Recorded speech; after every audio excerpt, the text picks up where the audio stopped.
And I go into Tower Records and I got to get the album, and I didn't even know that the second song had made it because they were so protective of leaks. And I open up the credits and I'm like spazzing out in Tower Records. Now I'm showing the clerk, look, this is That's what I would be doing too. All right, bro.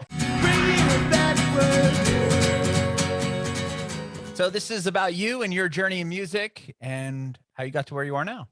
Nice. Where are you located? I'm in Nashville now, but my family and I are originally from San Diego, and we moved to Tennessee about 7 months ago.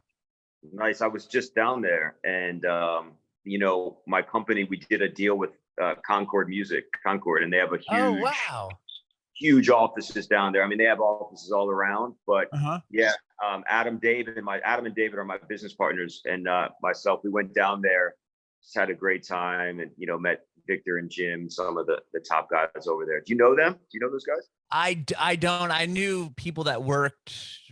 I know people that work for Concord Music, but not the high level of people. Yeah. Got you. But they got a lot of great bands for sure. Yeah. You know, it's amazing because I hadn't been there for a few years, and it's just like the city's growing, and you know, they're nonstop building. A couple of my friends have moved down there and stuff like that. So it's a great place to raise a family, etc. So yeah, that's kind of what drew us here, was more of the family oriented things. I have 2 kids, and it was like we weren't even in school in San Diego anymore, like still. So it was like we got here and they were like in school, and you know, you get more bang for your buck. Yeah, absolutely. Yeah. I have a he'll be 3 in December 7th. A 3-year-old. Oh, so congratulations! Yeah. That's awesome. So coming up, wow, that's in, a few weeks. Yeah, big birthday plan for him. He's in a great age where he's like, now he's starting to, as you know, right, starting to talk and engage, and it's just it's a game changer. At least for me being a father, because like now I can like take him on rides, take him around. Like I took him to Starbucks the other day. It's like he can just he can understand. Yeah, I know. That's so cool. That is so. Yeah, my youngest one is 5, and he's started kindergarten this year. So that was nice, brother. Nice. Yeah, man. interesting going from, you know, he's there all day now, taking the bus to school, and it's man. It's gonna break my heart in a good way, you know. It is. Yeah, it's it's like one of those things where you're like, oh, they finally, like, you'll have some, you know, time to get work done and do this and the other thing, and then you really miss them when they're gone. Yeah, absolutely. So cool. Yeah, man, I appreciate. So I'll shut up now and I'll wait for No, I was just gonna say that I love how this has been going so far. Where were you born and raised? You're from Pennsylvania? Yeah, well, so I was born actually in Washington, and then, you know, my family, we moved to Philadelphia, and Washington State or Washington DC. Yeah. Okay. And then, you know, we had a lot of family in like Maryland and all that, in Virginia and stuff. And so my parents, they were super young, super like 19 and 20 when they had my brothers, and then my dad was, I think, 29 or 30 when he had me, and my mom was about the same age. And so we moved to Philadelphia in the suburbs, like this place called Narberth. And then my dad, he was a litigator. He's an amazing man. And he really didn't know what to do. He just liked playing the drums, etc. But he's really good, like speaking on his feet. He was like, I'm going to be a lawyer. It's a long story. It's a beautiful story. He helped a lot of people. And he went after the asbestos companies, and wow. And he was like a top litigator in the asbestos world in like the 80s and 90s, and it was wild because it's like, so we moved to this place called Wynwood, which was like near Lower Merion, and Lower Merion was made famous because of Kobe. He went to high school with Kobe. Yeah, you know, I went to high school with him, and so there was this juxtaposition and like a dichotomy early on where, you know, he came into money, my family, but he never really felt like he had it, etc. So, you know, I would work for him down in the city of Philadelphia, and he was really big on values and like working, put his kids to work, and like, yo, this is my money, not your money, and that type of stuff, which was great. It frustrated me at the time, you know. Of course. But I'm really grateful for it now, and so that's actually what started my curiosity into like the hip hop world and the streets, and like I've always had a little bit of that mischief and danger in me, like, oh, I shouldn't go there. I'm going to go there. Right. And so I was like this, this suburban white kid at like 11 and 12, just in parts of Philadelphia that I probably shouldn't have been at. But, my passion for music and hip hop music was so real to me early on. And I was just absolutely like obsessed with the sounds and the music. And though I didn't quite relate to all the lyrics on a personal level, I felt the passion and the power behind it. And so, early on, I was like, I'm going to be a rapper. I'm going to be a white rap, like, period, at like 11. Right. And so, and that started my journey. And it was something that my oldest brothers, who were just, it's a very competitive family, and they were just very 7 and 9 years older than me, were just excellent at whatever they did.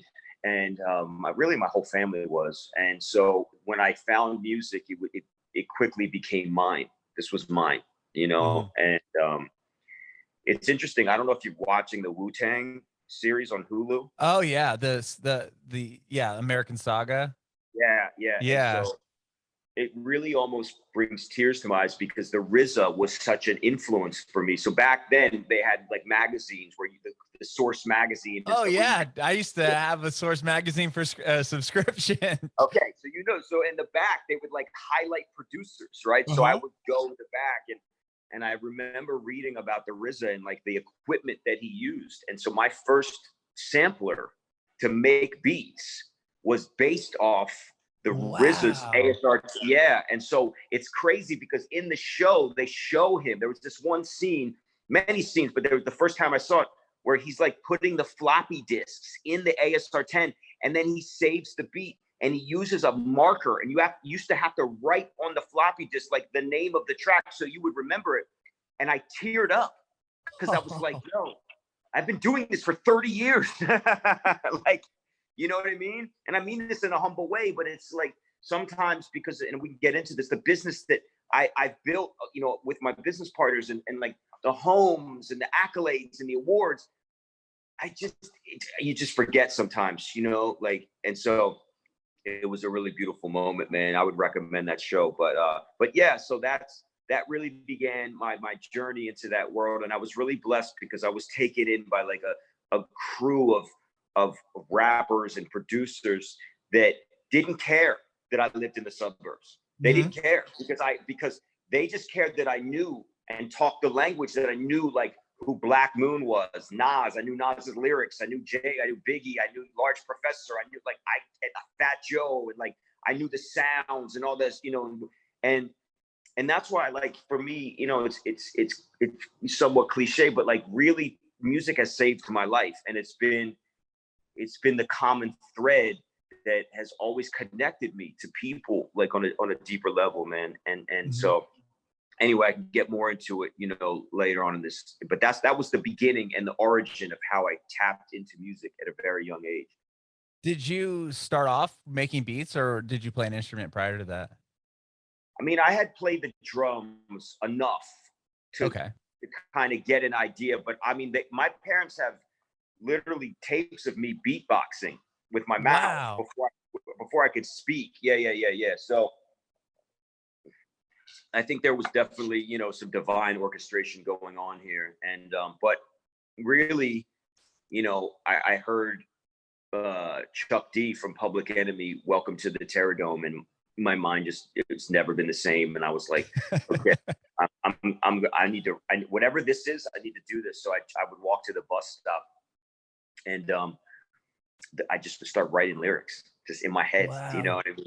And it was always the same theme. It was always like against the norm, like Odd Squad, Kid Cast. I was always like, even as a young kid, like, I'm gonna push in the envelope. I'm like, and I think that's why I resonated with rap, with hip hop back then, because it used to be so about independence and like fight the power and right and like and so it resonated with me. And but what happened was, I would have these raps, and I was like, okay, I'm tired of rapping them over like other people's instrumentals, and so I was just like, I need to learn how to make beats. And, you know, I believe that my feet always end up where my heart is.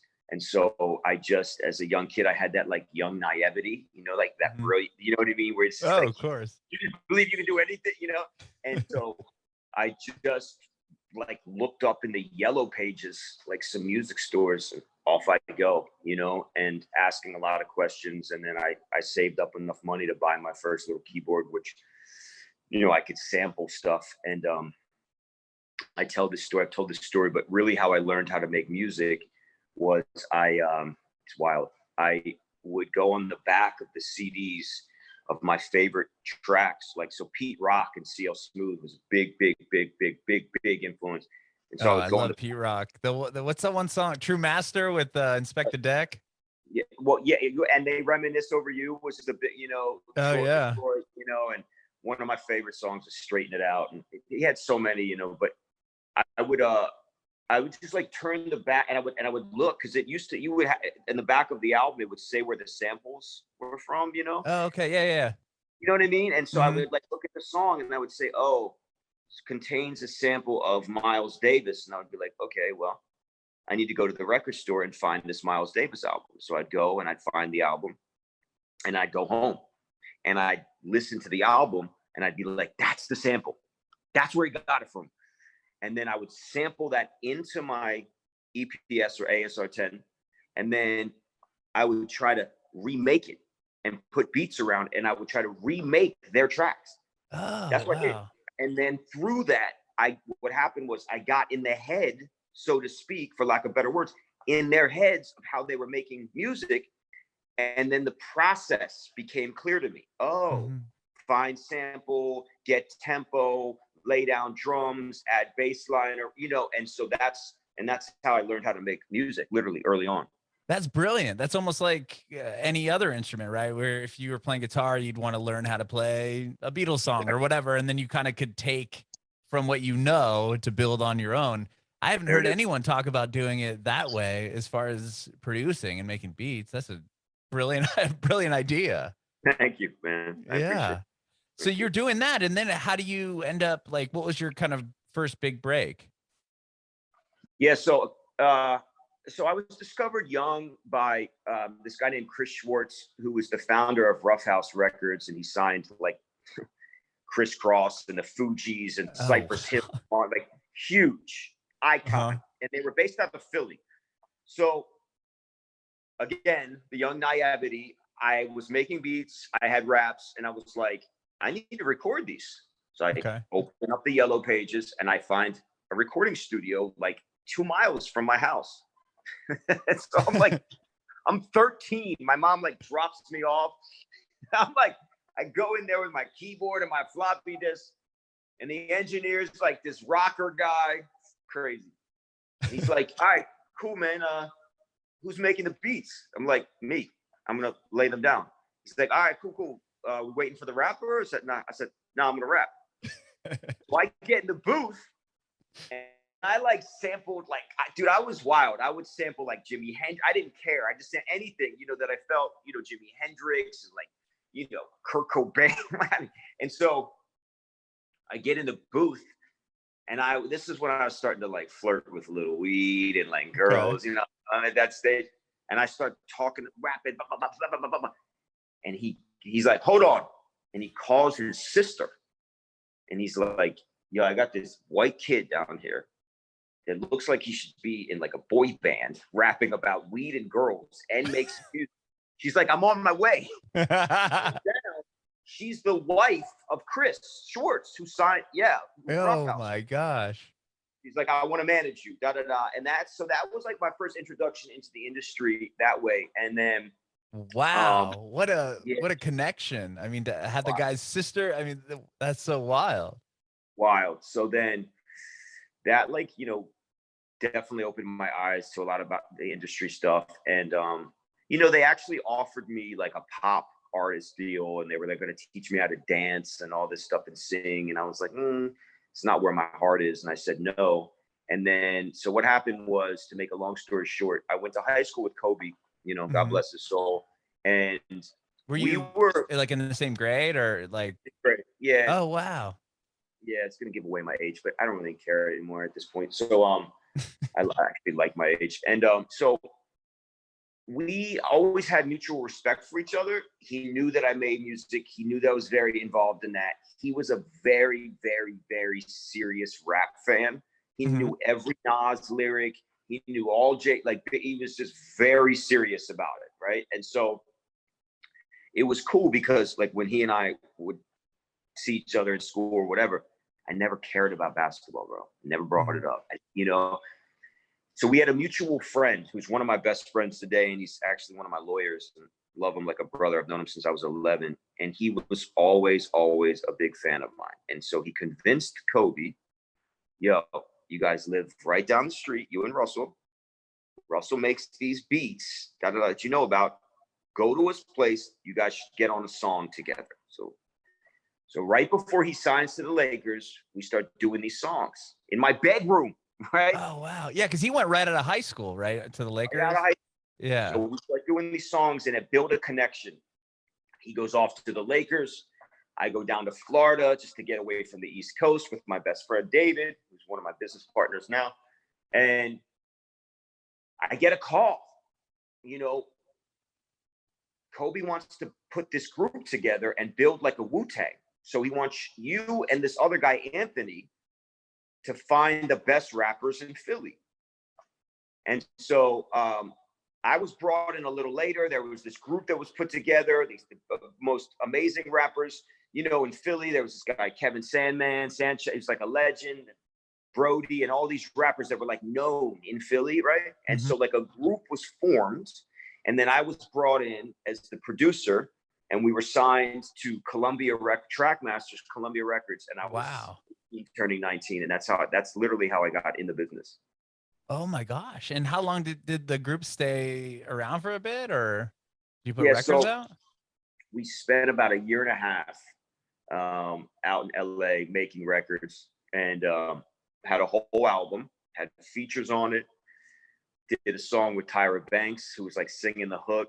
Really? Got a video to it. That's where Kobe met Vanessa, and that's public information, so everyone knows that. But yeah, but still.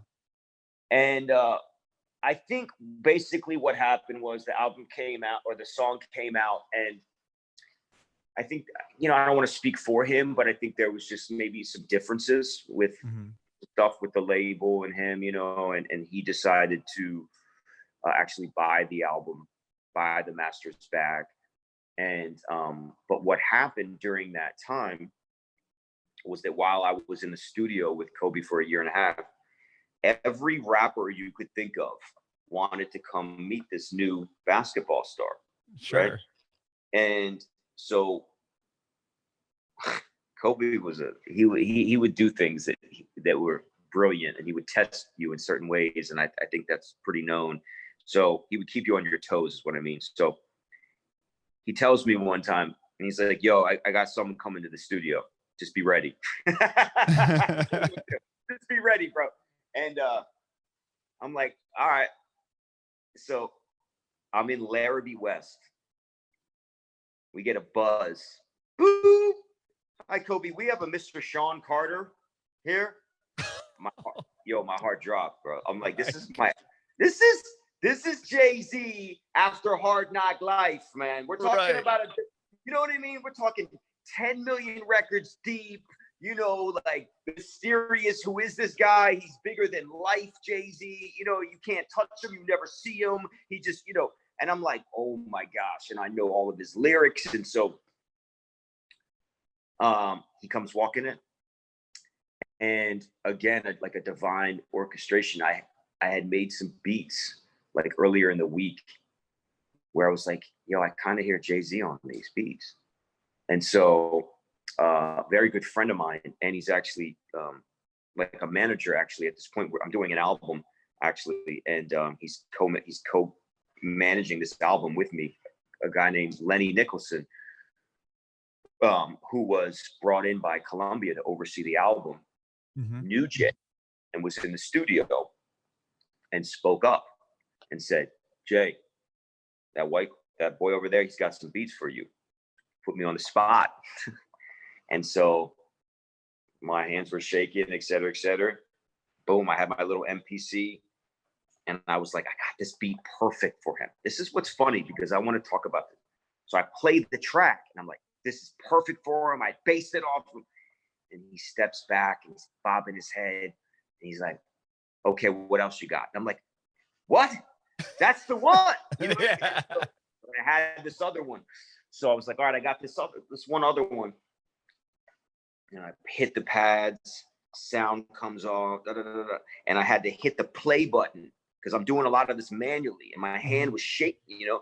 I hit the play button and man, it was like lightning struck. Like he just stepped back, started doing the thing that everyone says he does, just mouthing the lyrics. And the beat's just looping for like a couple minutes. And I'm like, do I stop it? So I stopped it. And he's like, put it back on. I'm like, all right, that's a good sign. So after a while, he's like, all right, I got it. I'll be right back. Put that beat on a CD. So he leaves. And everyone in the studio is going crazy. And I'm like, man, like, is he going to come back? He comes back with the president of Def Jam. Oh my gosh. Yeah. And so I put the beat on a CD for him and it ended up on his album. It was called S. Carter. It was on, and then he actually picked another track that was called There's Been a Murder. And that was so it's number 8 and 12 on his album. And that album was volume 3, Life and Times of S. Carter. I was 19 years old and it sold like 7 million records. And I was thrown into the industry. So that's. Oh my gosh. Yeah. That is nuts. So at this point, like with a credit or 2 credits on a Jay-Z record, are you getting like a million phone calls from anyone and everyone? Yes. Yeah, literally. It like overnight. And so as soon as that album came out, which is so funny, brother, because it's like back then we had Tower Records and I'll never forget showing up to Tower Records, like, in kind of a beat down car. I was just trying to get by and the royalties hadn't hit. And I go into Tower Records and I got to get the album and I didn't even know that the second song had made it because they were so protective of leaks. And I open up the credits and I'm like spazzing out in Tower Records. I'm showing the clerk, look, this is That's what I'd be doing too. All right, bro. And so, yeah, the irony of that is, yes, every publishing company wanted to know. It was me and this other guy, Sean Francis, and who we were. And the beauty in that is that my dad gets a phone call from Chris Schwartz and Myrna and says, we saw Russell's credits in the Jay-Z album. I'm doing another deal with Columbia. I'm starting a whole nother label.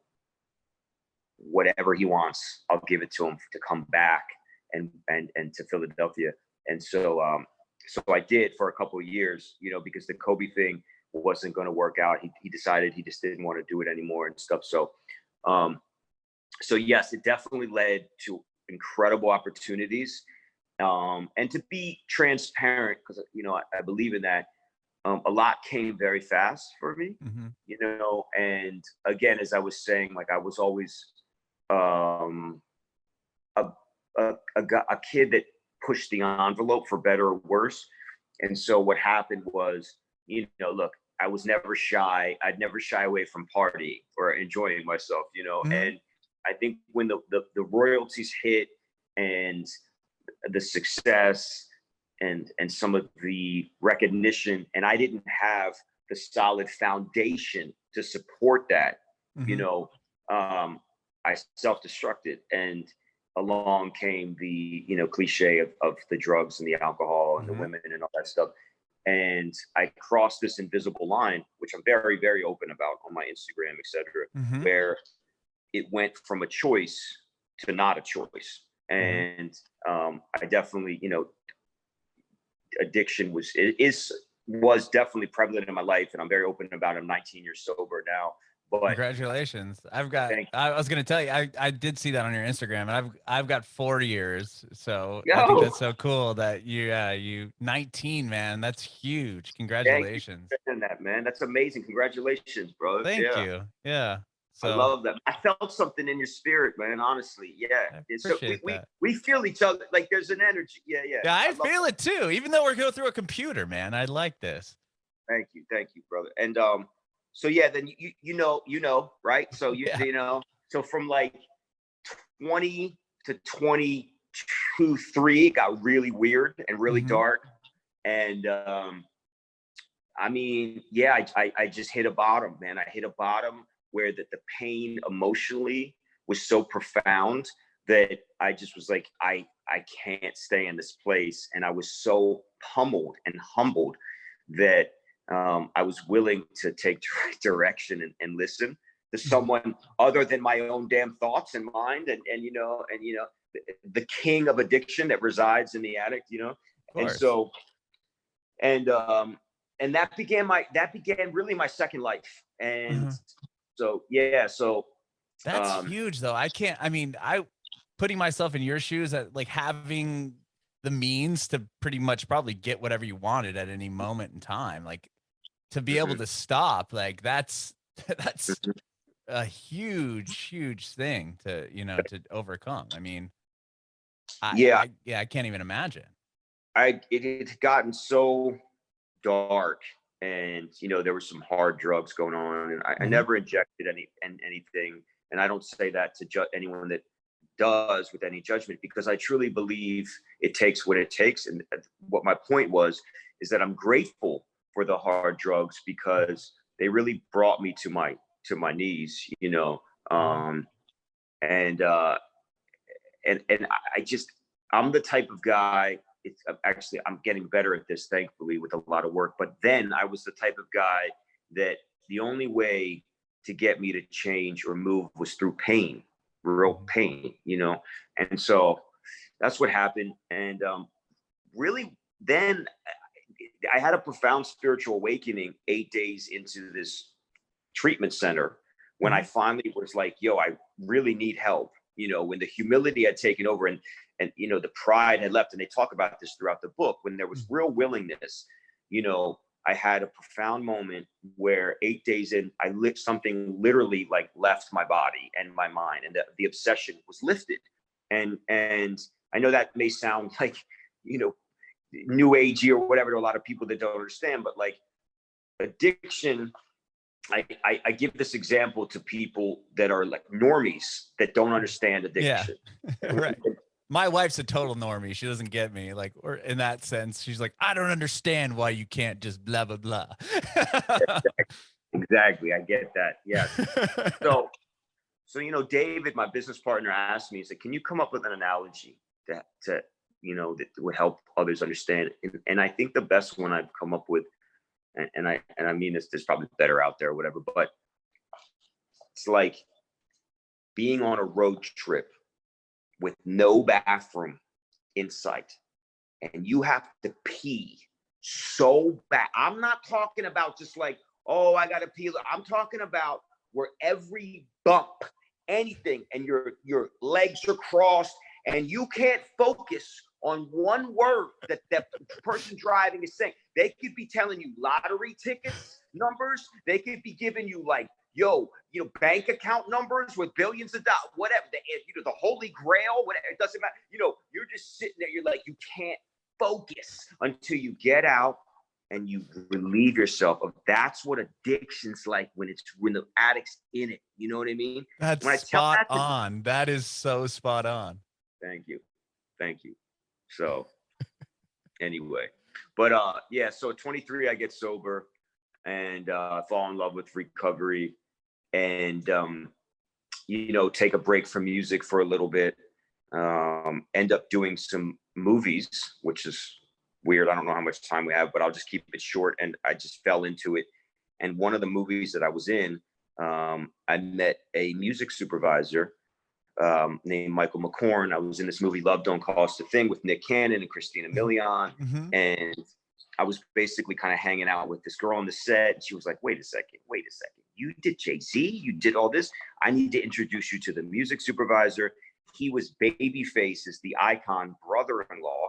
They had a whole building in Hollywood, literally a building of 6 floors.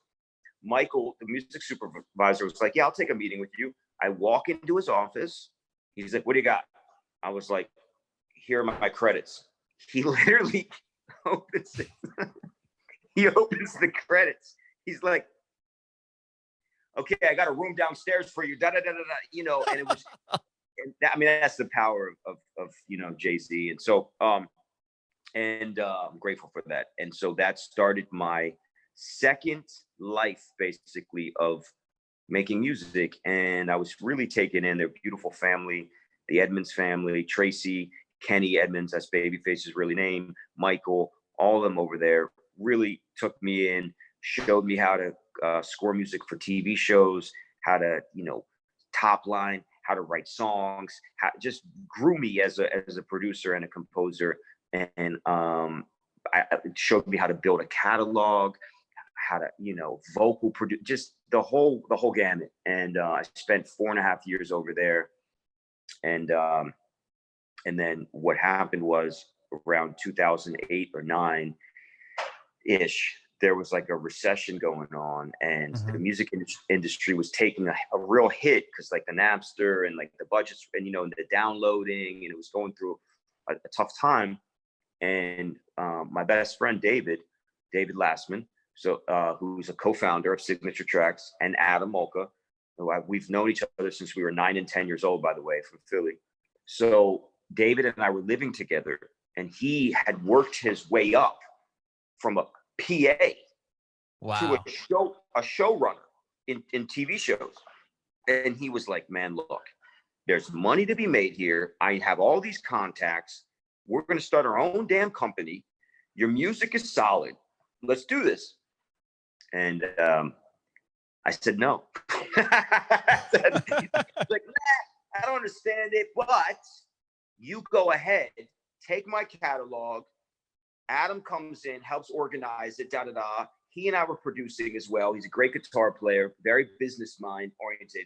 They started the company, Signature Tracks, and within 2 weeks, we got our first job where we scored the whole show. And if anyone knows anything about residuals and scoring and stuff, it's like when you start doing the music for 41 minutes on a network show over and over you start to go, oh, gets your attention. And so it caught my attention, and I said, okay, I want to be in. They let me back in, and we started this company 2008-ish, 2009. No marketing, no venture money, nothing. Just 3 guys as like a backup plan. And I don't know how much you've looked into it. I'm happy to talk about it, but it's like definitely changed all of our lives. I'd say we're in the top 2 to 3 in this world of doing what we do. And yeah, I did research it quite a bit, but I would love to hear you tell it instead of me telling you what you already know. Yeah, I appreciate it. It's just, you know, it's just a special thing because it's to do this with your brothers and to have such a synergy and just like an authentic love for each other shows up in the work and in the rooms. And man, it's an amazing story. We just literally taught ourselves how to do this, and we based our company really on a couple core values, which was great, in no order here, but great product, amazing customer service, and make it as easy for our clients as we can. And that was it. And not to get greedy. So in the beginning, it was like, oh, that's your budget? No problem. We'll make it work. Oh, you don't have any budget? Okay, we'll figure something out. We'll make it up on the back end. And, you know, David is very, very based in integrity. You know, Adam is very based in customer service. I'm very based on music and the brand, you know, and pushing that forward. And it just was like a beautiful marriage. And so really what happened was we had a couple what I call Eskimos, people that came into our lives and gave us a shot. And in the beginning, I really didn't know what to be a composer was, because it's different than just making music. It's not the same. There needs to be certain formats. There needs to be things to end the track for the editors. You're really making music for the show and the content, as opposed to making music for like an artist to sing on it. It's different. And so it was a lot of trial and error. So I literally had this one music supervisor and this other guy, producer, this guy named Kevin. I won't say his last name because I don't know if he'll want me to, but who was like, look, man, your music is great, but like, you got to figure out the format. Here's 80 tracks from the top composers. Study them. And like, and you know what's beautiful? It brought me back to how, when I learned how to make music as a kid, right? So I just would like drive around and listen. I was like, I got this. All right, I get it. And so, our brand was created, and our brand still to this day is current, cutting edge music for TV commercials and films that sounds like it should be on the radio. Push the envelope, boom. And so really a pivotal moment, I think, in our career was we started to do shows for every network and tons of production companies. We had this guy named Bill Langworthy who used to produce for The Hills, the famous show The Hills. Oh, yeah. He was doing a show called Vanderpump Rules for Bravo. And he was like, look, I love your guys' sounds. I want to come over to your studio and I want to work on the music, and we're going to do the pilot together. And so he comes into my studio, which was amazing. I respect that. Any producer that cares that much. And so we crafted the sounds for this show, and it became huge on Bravo, the Bravo. Oh, network. Yeah. Massive show. And then from there, it was just like the floodgates. And now we do all the Housewives, you know. Wow. Won an award for actually the Real Housewives of Beverly Hills, ASCAP Award. Forgive me if this sounds so. I'm just gonna. I've won, 5 ASCAP Awards, 3 years for the top earners. They honored the top 10 of us, and and then just the floodgates went open, and so just literally coming in and creating creating a sound, for Bravo and a lot of NBC shows. And we have so much love for them and how, just the amazing product that they put out, and just, gracefully letting us come in and craft the sound and stuff. And, and then we just started to expand, and we have partnerships with Viacom, partnership with Discovery Network, partnership with A&E, and just fantastic people, that just believed in our what we're doing and trusted us. These are solid guys, and they deliver and they keep their word and they do what they say, and they're hard workers, et cetera, et cetera. And it just grew, man. So now we have like 30 composers that for us. We have, a bunch of employees, admin teams. And it's just wild that 3 guys, 3 best friends, like literally came up with this idea, like a barbecue, like, oh, let's try this out, So, yeah. That's amazing. So when you're writing for a show, like, obviously you kind of have to feel out the show, and then kind of have a sound that accompanies what's going on. Like, obviously if you're writing for Real Housewives, it'd be different than if you're writing for a Discovery 100%. Channel show, right? Absolutely. And so I think that's part of the task and the craft and the responsibility of the composer, is to know your audience and to know the content, of course. So, I would definitely, when I was coming up, I was definitely studying these shows, because it's about the show first and foremost, right? Right. You're just there to kind of accompany it, right? Correct. Right. Create a music that moves it along, but doesn't distract it, right? But still supports it, but doesn't overtake it, And so, and I personally, that felt at home to me, because I never liked how it felt to be put in a box as a music producer. Oh, you do hip hop, you can only do that. I was like, no.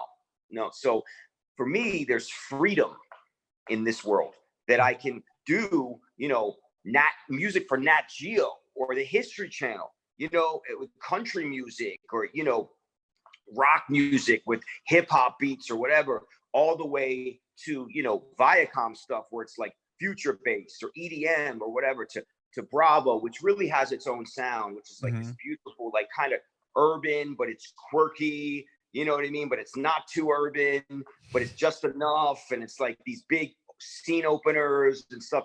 And so it's been a blessing, man, because I love freedom in general, and, you know, and there's freedom in making music for content. I love that. And it's such a cool world because not a lot of people know about scoring and that it's just like, oh, I want to be in a band and then get signed and tour. But this is a totally different aspect of the industry. 100%. 100%. I mean, I had no idea. I mean, I had glimpses of it, but not to this extent, you know. And Yeah. I love that it's a niche too. You know, not a lot of people understand it. You know, we one of my roles is that I go out and find new talent, new composers and producers, and it never ceases to amaze me. I was just meeting with this guy the other day, and he did, like, you know, music for Ty Dolla $ign, D Smoke, you know, amazing studio, great guy. And I was just explaining to him this process. And here's a guy that, like, knows how to produce, you know, and it still can sound like a foreign language, you know. And it was to me, you know, like, I didn't know what a sting out was, you know, at the end of a track. Right. You know, they call them these buttons, and I didn't, you know, and stems and all the alternate versions and the way it has to be delivered. And it's really its own world, because at the end of the day, our job as a composer is to make the life of the editor easy, so that when the editor is watching the show and cutting the show to no music, and he's got one screen where it's just what's going on in the show, and a scene comes up where there's like some anticipation or some tension, two ladies are about to fight or something at lunch, and then he goes to the other screen where Signature Tracks library is, and then he's like, I need to find a track to drag that in and put that in. It should be spelled out for him, so he can go into a category that says like drama or tension. He goes through the different tracks.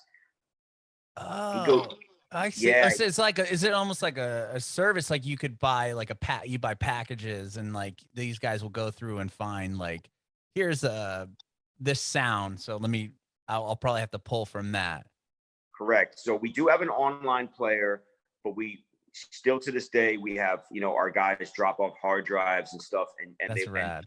And one of the things that, you know, David and Adam came up with that separated us is that before we came along, a lot of the music production libraries, they had like these names that were really just not clear. It would just be like Rock Track 101.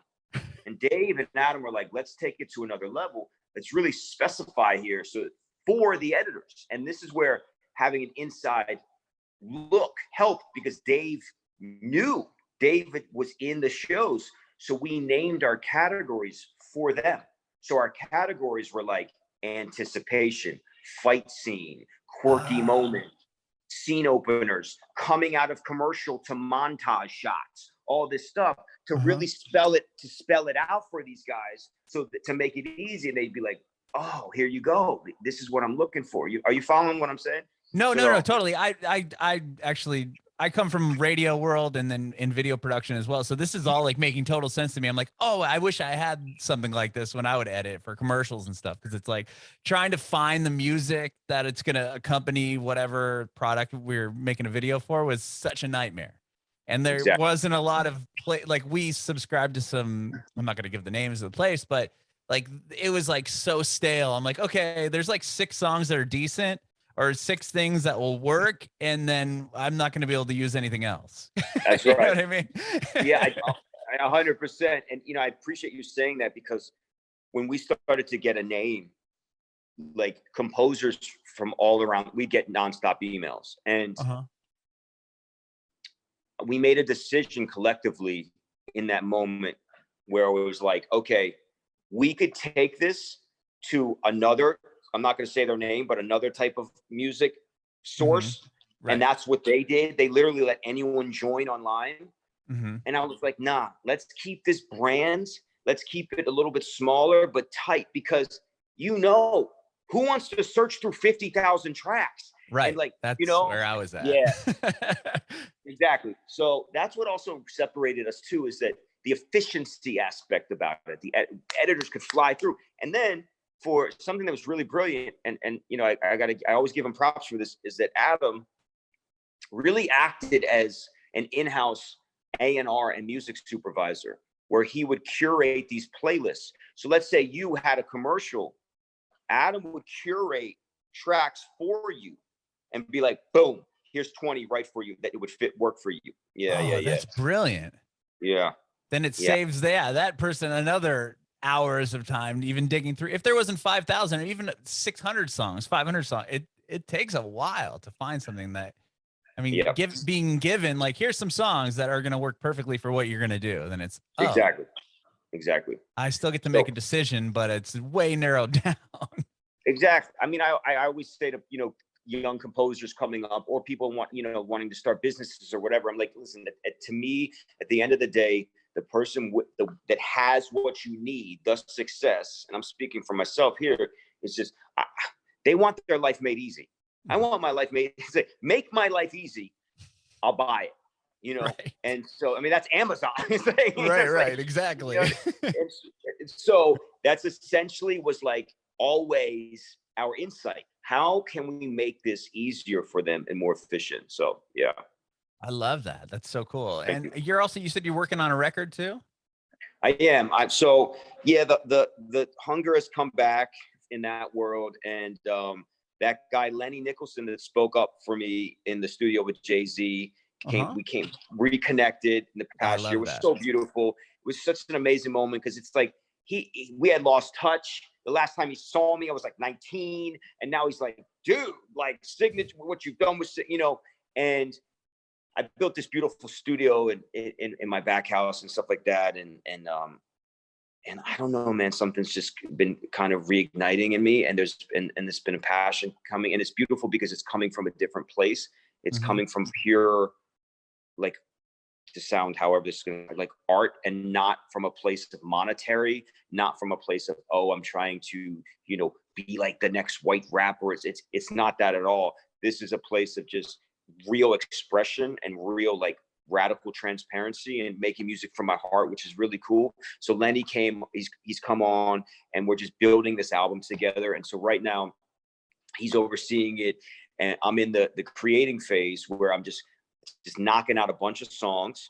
The intention is really clear. The mission is very clear. It's a gentleman, mature approach to alternative hip hop, you could say. It's very musical. It's very My Dark Twisted Fantasy, Kanye, very, you know, and but the content is a gentleman, like a young man growing into manhood. So the content about women is mature. The content about, you know, making money or losing or success or failure or heartbreak, you know, it's a very open, vulnerable, honest approach and perspective on music, but with a joyous feel around it. You know, there's so much music out there right now, and this is just my humble opinion, that feels dark.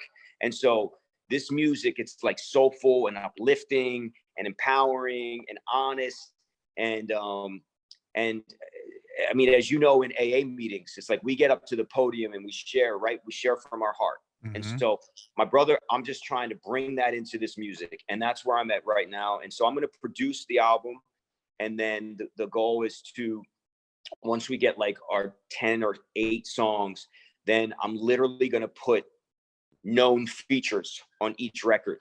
And this is going to be kind of like a DJ Khaled type of thing, you know, but I will be rap singing on it. I'm producing the records, but real, just community, collective, collaborative, you know, just here's some dope music to just unleash to the world, and you know, and see what happens with it. But I'm having a great time doing it.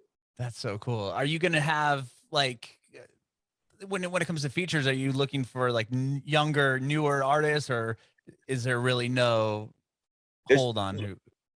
Yeah, there'll definitely be some like some on the cusp, like artists up and coming. But I'm really gonna try to go for some like heavy hitters. on Big this as fish. well. Yeah, I like Yeah, that. yeah. But that makes sense for the songs, and so I just did this record actually yesterday, and the girl that wrote the hook is this girl Effie, and she's done some stuff and she sounds amazing, and she's like up and coming. So there's an example of like an up and coming artist, but the song is actually going to be about addiction, and but presented in a different way, not in a preachy way, but where I think like the world often blames addiction and they focus on the symptoms. So they focus on the drugs and the alcohol, the liquor, the gambling, and sex. But what gets lost is really, I think, the internal aspects of addiction. I'm not trying to preach, but like, the fearful mind, the shame underneath, the feeling of, surrounded by people or your family, but still feeling alone, the want attention, then you get attention, you don't want it anymore. Wherever you are, you're never there, your head's somewhere else. Like all these aspects that I think, the normies don't really understand or know. This is not a willpower thing. This is really a loss of choice. Jails don't scare us. You know what I mean? Like that, and so that's the intention of this record, to put it out where hopefully someone can hear it and be like, oh man, I understand my brother better now. I understand my partner better now. And so that's just one example of the music that I'm working on for this album. Really excited about it. And yeah, man, just having fun. Going to shoot content and videos for every song. Oh, cool. Yeah. That's amazing. And are you working on are you still producing for other people? Like aside from obviously the television shows, but like, are you working with any artists or not so much anymore? Not so much, because I'm really, really like, if I'm not working on my album, I'm really working on Signature, and still the head composer. I would imagine that you probably have a lot going on. A lot, but we also, our Signature's starting to expand, and we're starting to sign artists, which is cool. Yeah. So we have a couple artists that we're developing and we're excited about, and that is where I would jump on board. But in terms of like known artists, it's rare unless there's like a direct contact and connection where I'm like, yo, I really love what this person is doing. But again, once I put this album out, who knows? I'm keeping an open mind to that. But right now, my focuses are on building Signature to be as big as we can, and then just putting out the best, most authentic music I can. Those are my two focuses. Yeah. I love that. I love that. And I appreciate your time, Russell. This has been such a cool conversation, and 19 years sober, like that's such a huge accomplishment. Congratulations on that. And not only that, but obviously everything else you've done since then. But and you've already kind of touched on this earlier, but I would love to know if you have any advice for aspiring artists. Yeah, I do actually. I feel like number one, don't quit. Number one, do not quit.